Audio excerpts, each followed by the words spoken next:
Welcome back to the Flock This channel, everyone. An aircraft's ability to modify trajectory and altitude using only the flight controls is known as maneuverability. Combined with self-defense skills, speed, and weapon payload. This characteristic becomes vital in determining a fighter's performance in contemporary air combat. Although every aircraft may maneuver to some extent in order to complete its intended mission, a fighter jet's ability to do so is especially crucial. In order to achieve flight validation of ground-based aircraft design technologies like aerodynamics, computational fluid dynamics, flight control systems, and propulsion, NASA developed a number of research programs to investigate high angle of attack. Post-off flight regimens back in the 1980s. The first two studies used the F-16 Variable Stability in Flight Simulator test aircraft and the F-18 High Alpha research vehicle. The programs assist in understanding fundamental high-alpha aerodynamics and in retrofitting thrust vectoring to an existing design in order to assess the tactical utility of such a system. While the F-18 Harvey and F-16 Vista were upgrades to fighter aircraft already in production. The third one, the X-31 Research Aircraft Program, aimed to demonstrate increased fighter mobility at extreme angles of attack using a controlled configuration vehicle design. Only two X-31 aircraft were built because the concept was entirely experimental. In order to lower development expenses, Rockwell and the German MBB firm jointly developed the program. The airframes and other parts of already built European and American aircraft were used to construct the new ones. Between 1990 and 1995, the X-31 program completed 580 flights, setting some of the most important milestones in the investigation of flight at high angle of attack. For example, the first prototype in November 1992 proved stable flying capability at an astounding 70 degrees of alpha, when most fighters at the time stalled at 25 degrees or even less. In 1993, the second prototype completed a 180-degree turn with a minimum radius of 70 degrees of alpha while rolling around its longitudinal axis, known as the Herpes maneuver. The one is me. The first aircraft to lack supermaneuverability was the Lockheed Martin F-22 Raptor. It entered service in 2005 and quickly rose to prominence as a crucial part of the U.S. Air Force's tactical power. Forever.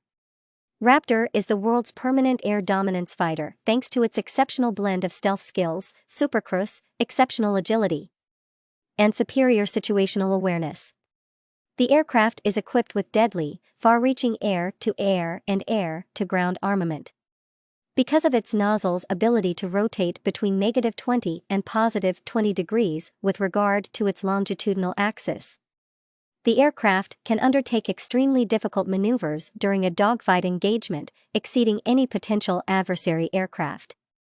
From low speed to transonic speed, the thrust vector control can be used. The F-22 was only built with the pitch axis in mind despite earlier tests exploring thrust vectoring in 3 axes. There were two main reasons for this. First, superior combat maneuvers could be executed without the use of thrust vector control in yaw and roll thanks to the combination of pitch access and control authority in yaw and roll provided by the two large rudders in the details. The second factor is the poor observability of F-22, which even from behind presents a minimal radar cross-section reflection. The aircraft's stealth characteristics would be harmed by a nozzle vectoring in 3 axes, which would increase the rate of our reflection. Russia created a number of thrust vectoring-equipped aircraft designs to achieve supermaneuverability characteristics. The Su-30 and its versions built for the Government of India in the Royal Malaysian Air Force serve as a pertinent illustration of this technology. Over their basic common airframe, thrust vectoring engines, and digital fly-by-wire systems, both aircraft feature many noteworthy advancements. The onboard avionics of the Malaysian Su-30 MKM version, however, are where it differs most. It has an unrestricted combat radius of 805 miles and a payload capacity of up to 17,637 pounds. Thrust vectoring can be used in aircraft design for a variety of mission operational capabilities, including vertical takeoff and landing, in addition to great maneuverability at high speed. The first operational fighter with B-STOL capabilities was the British Hawker Siddeley Harrier in the 1960s. Vertical short takeoff and landing is referred to as B-STOL.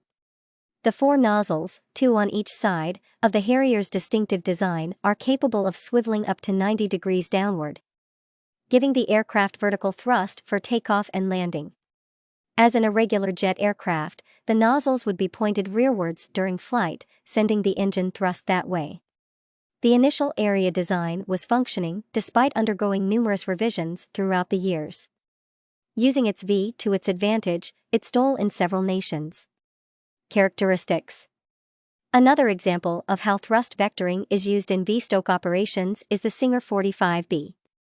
The aircraft was made to be operated by the U.S. Marine Corps from amphibious assault ships with flight decks that are no higher than 900 feet. Without launch rockets. Compared to the versions used by the U.S. Air Force and U.S. Navy, the propulsion system of the F-35B has undergone substantial alterations. The F-35B uses a mix of low-temperature thrust from a massive lift fan behind the pilot's cockpit and hot-temperature thrust from the engine directed downwards by means of a rotating and swiveling nozzle to achieve vertical thrust. Despite the fact that both the Harrier and the F-35B are capable of vertical takeoffs in actual use with fully armed aircraft.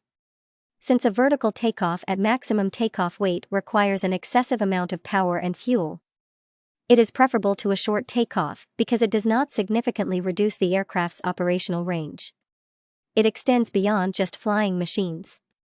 In reality, albeit in a different technology than what we see in aircraft, it has been utilized in spacecraft like satellites and rockets since the dawn of the space age. The gimbal thrust, which essentially implies that the entire rocket engine may gimbal around a pivoting axis, shifting the complete combustion engine and the exhaust nozzle, is one of the design options to feature thrust vectors in liquid fuel rockets. This innovation was utilized in the renowned Rocketdyne F engines, 5 of which propelled the Saturn V rocket's first stage during the Apollo 11 mission to the Moon in 1969. Gimbal thrust was also employed in the orbit of the Space Shuttle, with 3 potent engines at the back of the orbiter, receiving liquid fuel from the external tank, 0 and liftoff for the last launch of understanding our knowledge and the usage of technology is still prevalent. The Space Launch System SLS-4 RS-25 gimbaling engines power the core block of the first stage of this gigantic rocket, which is currently being developed by NASA and will be used for deep space exploration during the next 10 years. Buoy turns on, and the engine fires up to provide a ride down the mountain. The Falcon rocket from SpaceX is the most creative use of a thrust factory in a spacecraft. Initially recovering, the first stage employs a very powerful engine to separate from the cargo in the stratosphere. In order to align the first stage to a backwards re-entry trajectory, perform a soft deceleration without parachutes, and achieve a high-accuracy landing in a dedicated pad within 10 m of precision. Precise combination of lateral thrust impulses delivered by cold gas ejection nozzles working along the main liquid fuel engines. The first stage of this rocket can be quickly reused for a subsequent trip thanks to this incredible technology. This video has come to an end.